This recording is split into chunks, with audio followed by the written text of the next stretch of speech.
quantos tempos são contados, em cantos quantos anos são contados, cantos de mar, cantos de ar, cantos de tantos anos, cantos de fogo, cantos de jogo, cantos sem desenganos, tempo da terra, tempos em guerra, tempo em cantos africanos. Há-me se rogar oralidade, antes que acabe por trancar seu coração.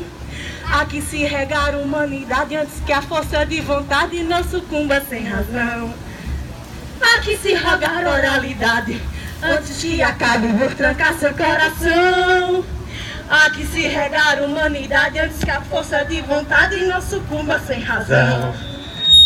Oi, oi, oi, oi,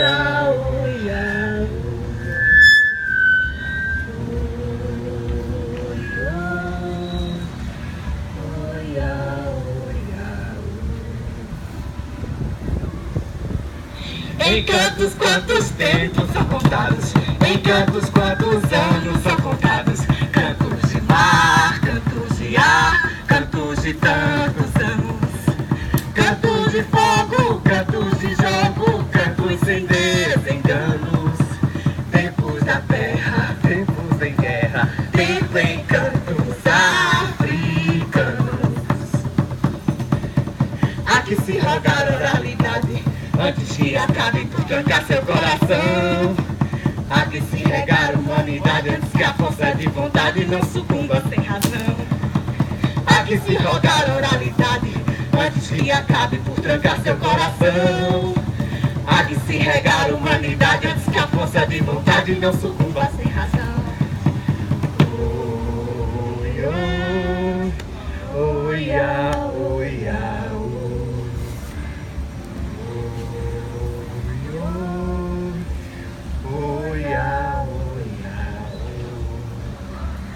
Que bons ventos trouxeram vocês até aqui. Eu sou do povo contente. Ah, que bom que vocês estão aqui. Eu sou do povo contente. Que o vento seja a vossa morada, viajantes. Eu sou do povo com tinta. Nós somos de diferentes povos, mas quando nos olhamos nos olhos, aquilo que nos aproxima é bem maior do que aquilo que nos diferencia. Lá em meu povo, a gente vive contando história, por isso, contente. Ah, lá em meu povo, a gente fica muito feliz quando contam histórias, por isso, contente. Mas no meu povo a gente também gosta de contar bastante história. Ah, e por que com tinta? Porque nós acreditamos que as histórias são a pigmentação da vida e são o preenchimento dos nossos sonhos. Por isso, pensando nisso também, eu lembrei de uma história bem legal agora. É a história de Sonaibe. Eu sei contar essa história. Então vamos contar. A região era árida. A vida ali dependia dos caprichos do sol e da chuva. E assim, à mercê dos elementos da natureza, as histórias ali corriam soltas. Aquele povo que vivia à mercê do calor flamejante cultivava muitos medos. Medos e segredos. Medo, acima de tudo, dos grandiosos arcos coloridos quando começavam a se formar no céu. E só era eles começarem a aparecer que logo eles pegavam as varetas que estavam no chão e gritavam em voz alta: vai embora! Não nos queime! Isso tudo por conta da história da chuva e de seu marido. A chuva era uma mulher linda, que usava um enorme cinturão feito de arco-íris. Ela tinha 3 lindas filhas e era casada com o Criador da Terra. A filha mais velha, quando estava na maioridade, ela pediu para a mãe para descer lá para a terra, para olhar e conhecer tudo. Só que a mãe deixou que a menina fosse. E quando chegou lá embaixo, a menina se apaixonou por um caçador, o mais famoso caçador. E nunca mais voltou para o céu para ver sua mãe. A chuva ficou muito triste, mas decidiu que ia ter mais um filho.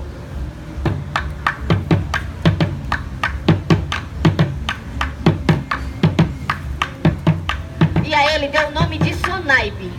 E só foi Sonaib ficar o suficientemente grande que logo as duas meninas que ainda moravam na casa do Criador e da Chuva começaram a perrear o menino para que levasse ele até a terra. Elas diziam que lá na terra tinha uma coisa que seria muito bom para ele. E queria convencer de todo jeito que ele precisava ir.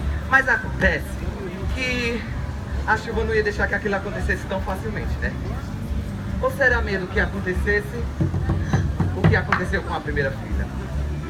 Mas havia ali um padrinho louco que, ao ver toda aquela situação, começou a pedir que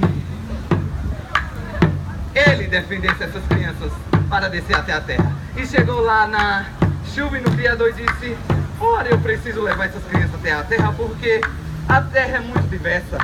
E a diversidade é muito importante para todo ser humano, não é verdade?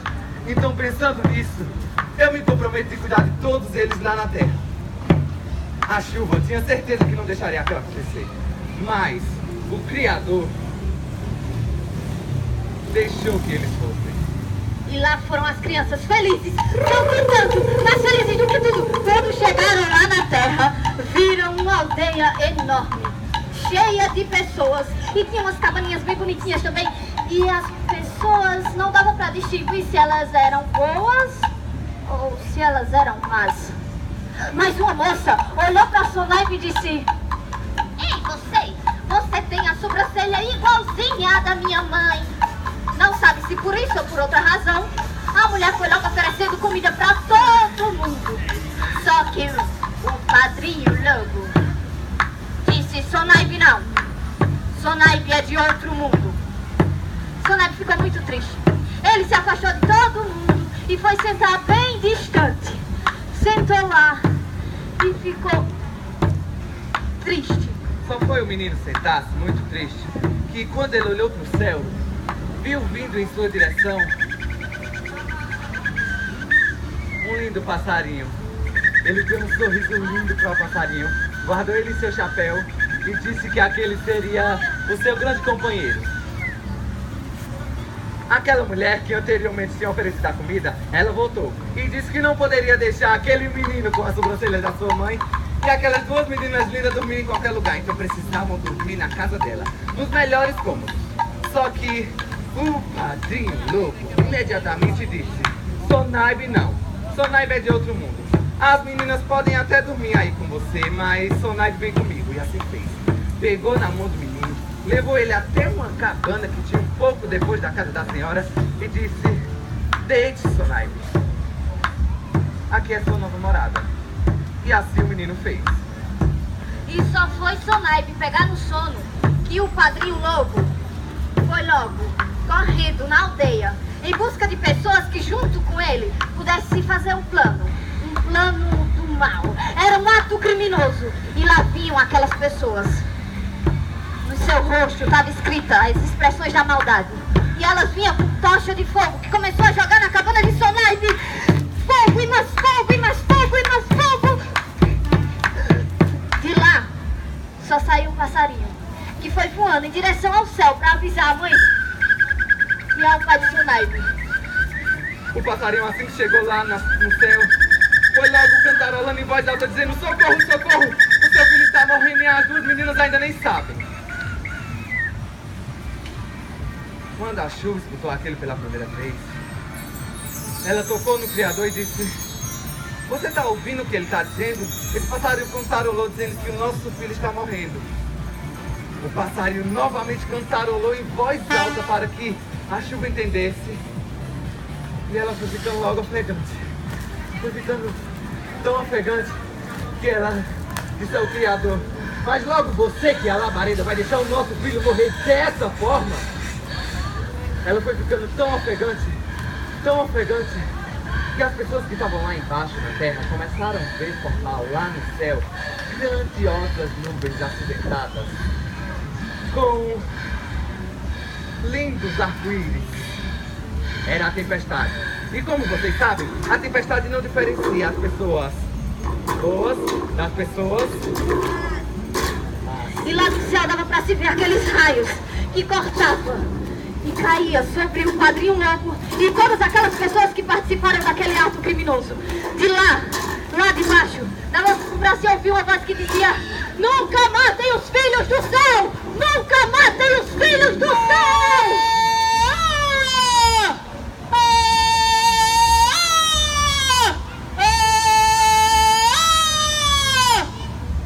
Dizem que é por isso que até hoje as pessoas de lá morrem de medo do arco-íris.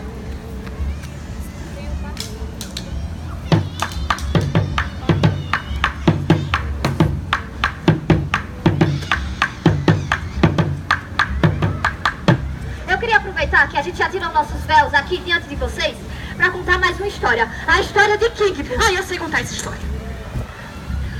Vai, meu filho, pra buscar com cuidado em cada passo, um espaço só seu pra poder cultivar seus teimosos nervos de aço.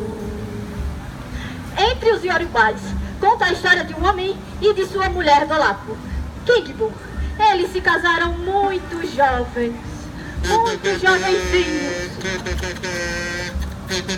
O que significava que os dois não tinham terra para plantar. E aí, quando chegou a época da colheita, o pai de Kingbo ficou muito preocupado e foi falar com ele. Kingbo, meu filho, está chegando a época da colheita e você não tem terras para plantar. Meu filho, venha comigo, vamos procurar terras aqui perto da aldeia. Kingbo, orgulhoso como era, disse: não quero. Mas, meu filho, eu preciso que você procure terras. Ou você acha que eu e sua mãe vamos sustentar você, Kingbo? Você é um homem casado. Nenhuma coisa nem outra. Eu vou procurar terras bem distante da aldeia. Terras do tamanho que eu quiser.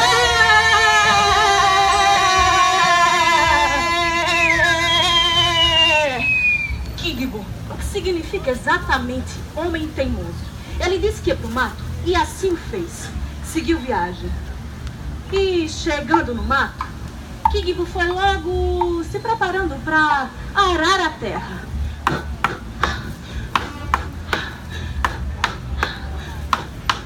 E quando o Kingbo menos espera, começam a aparecer alguns bichos, alguns seres estranhos, também filhos do céu, os espíritos do mato. E os espíritos do mato foram logo dizendo: nós somos os espíritos do mato. Essa terra nos pertence. E assim como você faz, nós também faremos. Kingbo esperou que o pior acontecesse nessa hora, mas se surpreendeu porque os espíritos do mato começaram a arar a terra junto com Kingbo.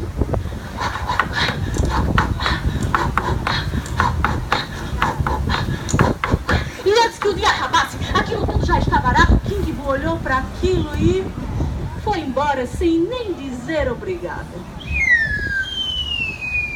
Quando chegou lá na aldeia, Kingbo foi logo se orgulhando do que tinha feito. O pai de Kingbo disse: meu filho, não confie nesses espíritos do mato. Eles podem ser traiçoeiros, Kingbo. Kingbo não quis nem saber. No outro dia, pegou um saco de milho, colocou nas costas e foi em direção ao mato. Quando chegou lá, botou o saco no chão e começou a semear. Semear, semear, semear. Quando ele olha para o céu, os espíritos do mato. Nós somos os espíritos do mato. Essa terra nos pertence. E assim como você faz, nós também faremos. E os espíritos do mato, junto com Kingbo, começaram a semear. E semearam, semearam, semearam, semearam, a ponto de que no final da tarde estava tudo terminado. Kingbo, orgulhoso como era, voltou para a aldeia e nem agradeceu. Kingbo tinha muitos sonhos, mas muitos sonhos. E um dos sonhos do Kingbo era se tornar o homem mais rico daquela região. Não só o homem mais rico, mas o homem mais respeitado por ter conseguido conquistar e convencer os espíritos do mato a trabalhar junto com ele. Mas Kingbo, ele, no outro dia, passou a ficar mais tempo lá, no mato. Porque, diferente dos outros homens e mulheres que sempre iam lá ver como é que estava a plantação, King Boo, ele confiava nos espíritos do mato. Mas chegou um tempo em que ele passou muitas semanas lá no mato. E aí a esposa dele, a Dolapo, sentiu muita saudade. E o King Boo também sentiu muita saudade e decidiu que ia pra casa. E lá foi o King Boo. Acontece que nesse mesmo dia, Dolapo, a esposa de King Boo, resolveu visitá-lo. Então ela pegou o seu bebê, colocou no braço e seguiu o caminho. Era muito distante e eles foram pelo mesmo caminho, mas de alguma maneira eles não se encontraram. Dolapo, ainda muito irritada, nesse caminho, o bebê começou a chorar. Chorar, com muita fome, até que Dolapo chegou no mato. E o bebê ainda chorando. Dolapo olhou ao redor e viu uma imensa plantação de milho. Ainda irritada, viu que tudo estava verde e falou: do que adianta todo esse milho se tudo está verde? Ainda assim, irritada, arrancou uma espiga de milho e deu pro bebê. Nessa hora... Nós somos os espíritos do mato. Essa terra nos pertence. E assim como você faz, nós também faremos. E os espíritos do mato arrancaram todas as espigas de milho. Arrancaram uma a uma. E Dolapo ficou muito nervosa e começou a chorar. E o bebê também começou a chorar. De longe, o King Boo, ele percebeu que aquele choro era da mulher dele e voltou correndo em direção a ela. Quando ele chegou lá, estava tudo destruído. Ele, nervoso, foi perguntar a Dolapo o que tinha acontecido. Ela foi dizer. Ele, muito irritado com o bebê, pegou o bebê e sacudiu o bebê. De repente, surgem os espíritos do mato. Nós somos os espíritos do mato. Essa terra nos pertence. E assim como você faz, nós também faremos. Os espíritos do mato pegaram o bebê e sacudiram o bebê. A ponto de que, quando o King Boo pegou o bebê de volta, ficou ainda muito irritado. E sem querer empurrou a Dolapo.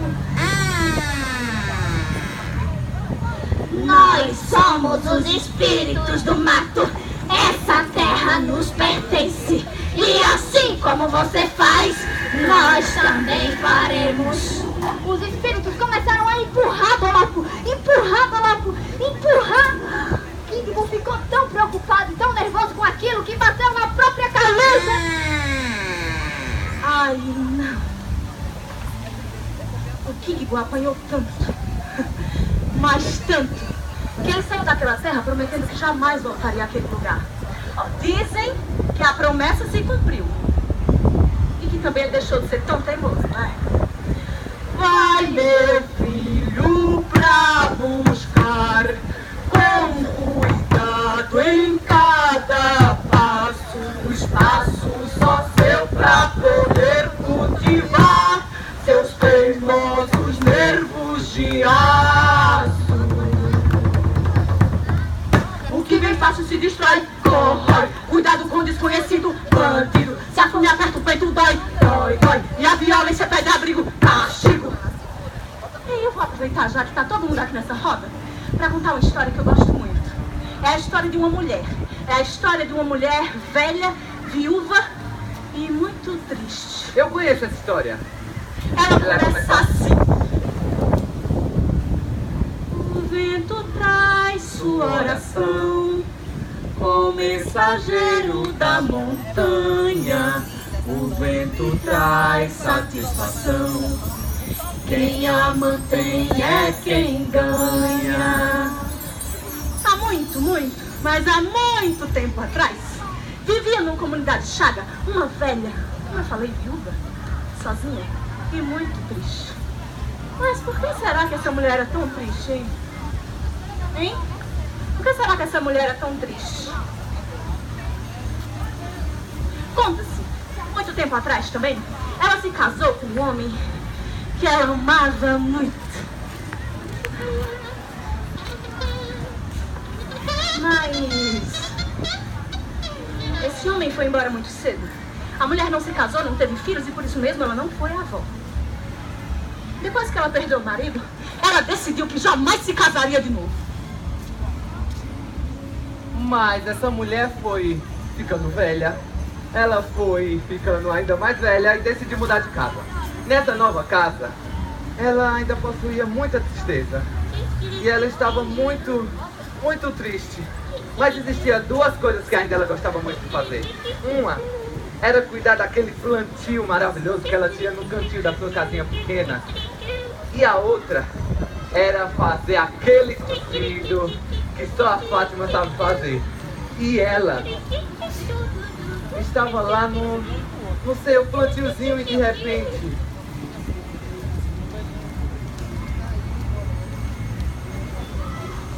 É que naquele plantio, ela costumava cuidar das cabaças. E as cabaças eram como se fossem os filhos que ela nunca teve. A velha cuidava tão bem daquelas cabaças, mas tão bem daquelas cabaças, que os aldeões passavam por aquele lugar e gritavam: "Ei, sua velha, deixa de ser tão louca, deixa de cuidar dessas cabaças como se fossem os filhos que você nunca há de ter." A velha ficava triste, mas ela continuava cuidando das cabaças.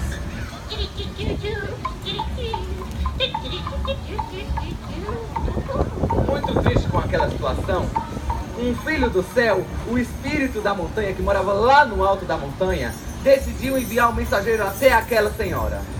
O mensageiro chegou no finalzinho de tarde, com um sol incandescente batendo em seu rosto e disse: "Cuide bem das próximas 4 cabaças, pois elas serão os filhos que você nunca teve." A mulher imediatamente olhou assim, sem conseguir enxergar ele direito, dizendo: "Mas como é que eu vou dar de comida a um monte de vegetal? Me diga, meu filho. Como é que a pessoa coloca uma cabaça para dormir? Me diga." Ainda muito inquieta com aquela situação, aquela senhora, ela resolveu atender o pedido daquele homem. Pegou primeiro as 3 menores cabaças, colocou em um braço só. A outra, que era um pouco maior e mais exótica, pegou com o outro braço e levou para dentro de casa. Chegando lá, colocou a maior ao lado da lareira e as outras 3 em 3 vigas que tinha ao lado da lareira. Imediatamente, bateu aquela vontade de fazer aquele cozido que ela adorava fazer e foi até o mercado. Enquanto ela saía e fechou a porta, o mensageiro da montanha, que ainda estava lá dentro da casa dela, saiu tocando em cabaça por cabaça. Oia, oia, o. As crianças, que antes eram cabaças, se transformaram e voltaram super felizes. Elas brincaram tanto naquela casa, brincavam tanto que o irmão mais velho, aquele que era a cabaça maior, olhou assim e disse: "Que tal a gente fazer uma faxina nessa casa? E dar uma baita de uma surpresa àquela senhora, para quando ela voltar, ela ver a casa dela um verdadeiro brinco." Assim fizeram, brincaram, se divertiram, mas fizeram isso limpando toda a casa. A senhora, quando ia chegando do mercado com as costas doloridas, com as bolsas da feira, abriu a sua portinha. Quando olhou para dentro de casa, ela ficou tão impressionada, que ela logo deu um passo para trás e escutou a vizinha dizendo: "Ô mulher, que zoada danada era essa na tua casa, hein? Eram 4 crianças, não era? E uma tava mandando nas outras 3 tudinha." Nesse momento, o olhinho dela brilhou e ela imediatamente foi até as cabaças. Olhou para as 3 cabaças com os olhinhos brilhando, dessa vez suspeitando que talvez tivesse sido ela. E decidiu bolar um plano que ia ao mercado de novo. E assim fez. "Tô indo ao mercado, viu? Volto já." Assim que ela fechou a porta, ficou lá atrás, escondidinha em silêncio, e as cabaças se transformaram novamente em crianças. Oia, oia, o. Assim que eles começaram a fazer as primeiras brincadeiras beijando naquela casa, a senhora começou a ouvir aquele barulho e pegou as crianças no flagra. O irmão mais velho já ia pegando o mais novo para colocar em cima da primeira viga quando a mulher disse: espere! Não quero que sejam meus empregados. Sejam meus filhos. Aí foi tão lindo nessa hora. Meu Deus, eu adoro essa cena. Ela se abraçou com as 4 cabaças. E ela falou uma coisa que eu achava que jamais falaria. Meus filhos. Daí então, eles foram muito felizes. Os filhos ajudaram a velha a cuidar da casa e da plantação. Tudo cresceu, mas cresceu tanto que ela virou a fazendeira mais rica da região. Pois é. Ela ficou tão rica que ela quase não fazia mais nada a não ser o que ela preferia fazer. Cozinhar. Ela fazia uma sopa tão gostosa. E ela resolveu fazer uma sopa para as crianças naquele dia. Ela começou a preparar a sopa. Uma sopa gostosa. Sopa boa. Uma sopa muito gostosa. Quando a sopa ficou pronta, ela pegou a sopa e seguiu pela sala. Uma sopa boa. Até que ela tropeçou. Ela tropeçou na perna do filho mais velho que ficava ali do lado da lareira.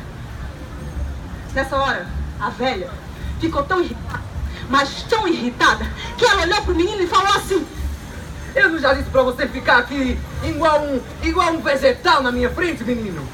Na verdade, eu não sei porque eu fico igual uma bestalhada diariamente cozinhando pra um bando de vegetal, né? Eu acho que eu sou uma louca mesmo, né? E antes que a velha falasse a última palavra, o menino já tinha se transformado de novo numa cabaça.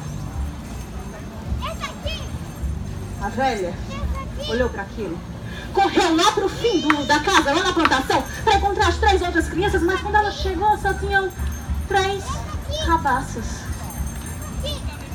De novo a velha se abraçou com as 4 cabaças. Mas dessa vez, a velha estava de novo triste e sozinha. Dizem que até hoje, quem passa por ali, escuta nitidamente o choro da velha.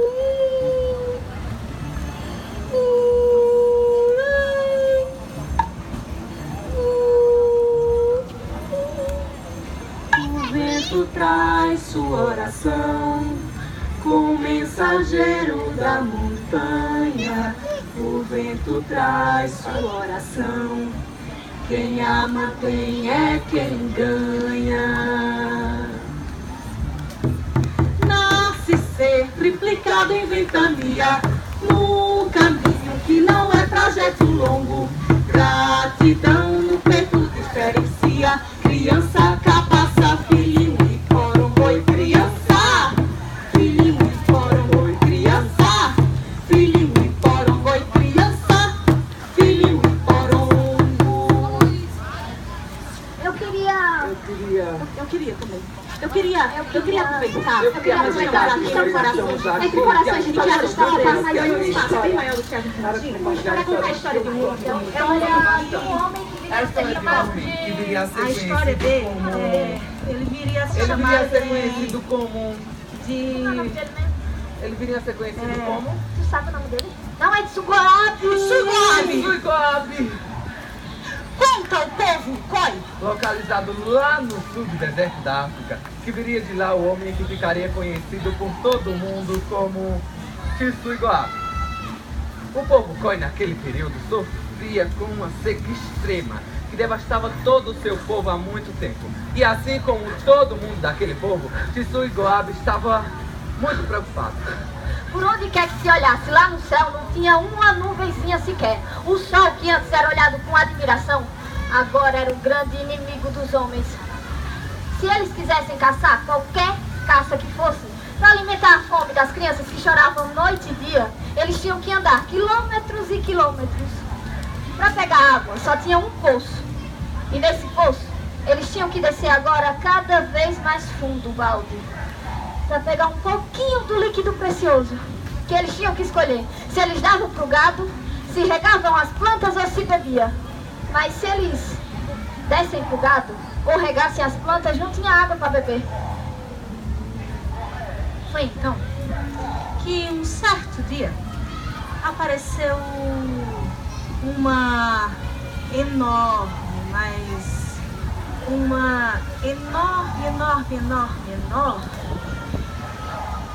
tempestade de areia. Secou o meu deserto que bate, passou ventania com a morte em viagem. Vem a pé! Rapadura preta, 1, 2, 3! Cocada preta! Aquela tempestade estava tão grande, tão enorme, tão enorme, tão enorme. E no meio daquela tempestade toda apareceu um homem forte que vestia tapu. Era um homem forte, vistoso, corado, diferente de todos os homens daquela região, de todas as pessoas daquela região, que quase sempre estavam magras, secas, pálidas, com muita fome e muita sede. O Tsugabe viu aquele homem, mas o recebeu como todo mundo da aldeia recebe as pessoas. Ele recebeu de braços abertos e resolveu trazer o homem para perto, mas ainda muito duvidoso era ele, começou a fazer algumas perguntas. Você vem de perto ou você vem de longe? E o homem respondeu, De perto e de longe. E aí, por esse caminho onde você tem andado, você deve ter visto a morte muitas vezes, né não? E o homem respondeu, a morte sempre me acompanha. O Tsugabe, ainda um pouco curioso, perguntou mais uma coisa. Qual é o segredo que você faz pra ter a pele assim tão corada, bonito, rosado? O homem riu de Tsugabe e disse que ele devia estar com os miolos queimados de tanto sol. Tsugabe começou a expressar um grande contentamento e logo disse, Se você vem de perto e você vem de longe, se a morte me acompanha várias vezes pelo caminho, você só pode ser a própria morte!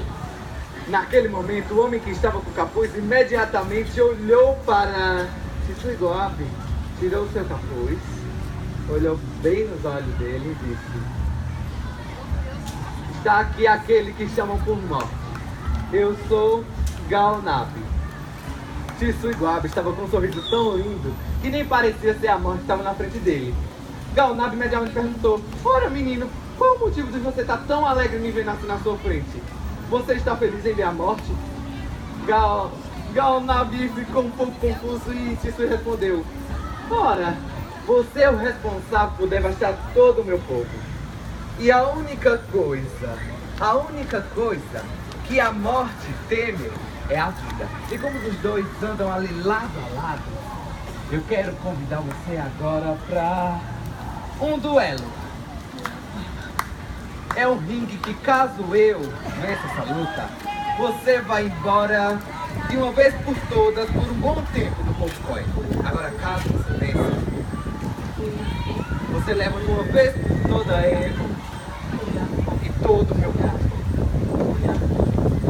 E assim começou o duelo.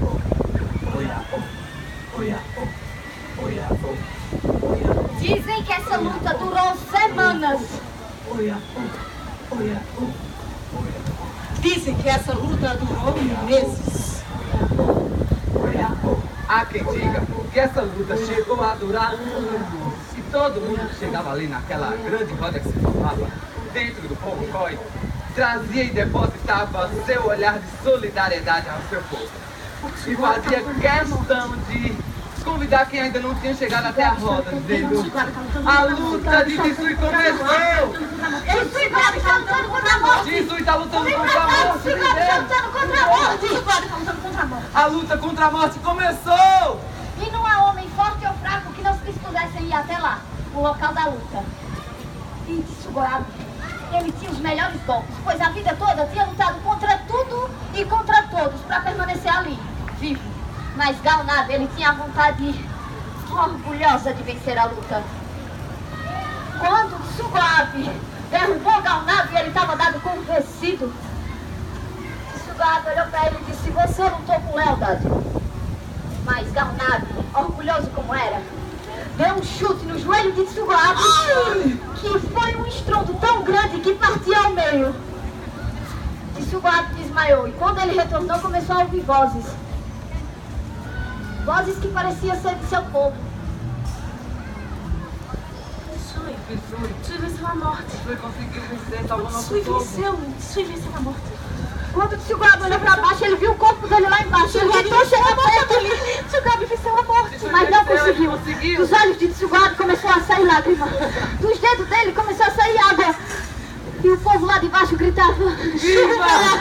Chuva! Chuva, viva, chuva, chuva! Tio Goab se transformou num deus da chuva. Tio Goab significa exatamente joelho ferido. Secou o meu deserto que bate, passou ventania com a morte em viagem. Olhou com olhos de combate, lutou com amor solidário e coragem. Eu luto para o luto da terra acabar, é hora, é dia, semana lutar. Eu luto para secar, nos abandonar, nem que eu vire chuva, isso aqui vai mudar. Nem que eu vire chuva, isso aqui vai mudar. Secou meu deserto que bate, passou ventania com a morte em viagem. Olhou com olhos de combate, lutou com amor solidário e coragem. Eu morro para o luto da terra acabar, é hora, é dia, semana lutar. Eu luto para secar, nos abandonar, nem que eu vire chuva, isso aqui vai mudar. Nem que eu vire chuva, isso aqui vai mudar. As histórias que contamos, as que sabemos, E as que às vezes lembramos, Segue seus rumos para se completarem seus ouvidos. E novamente, a tradição oral dança com a tradição do teatro. Aham.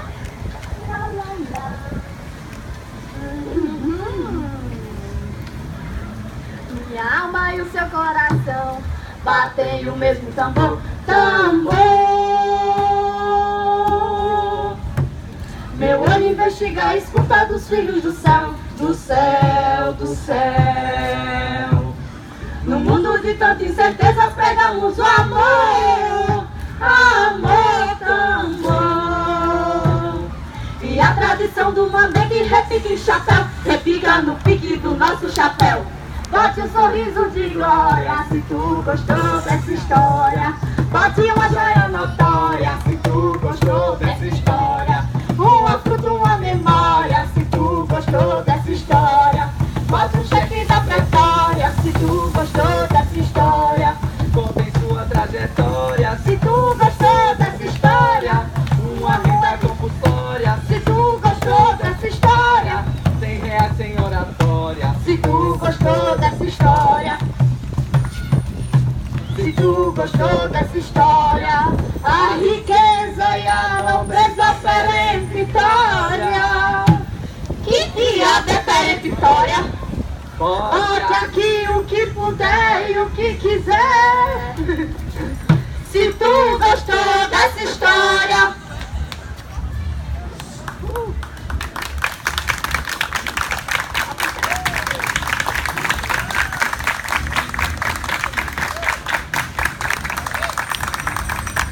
Boa tarde.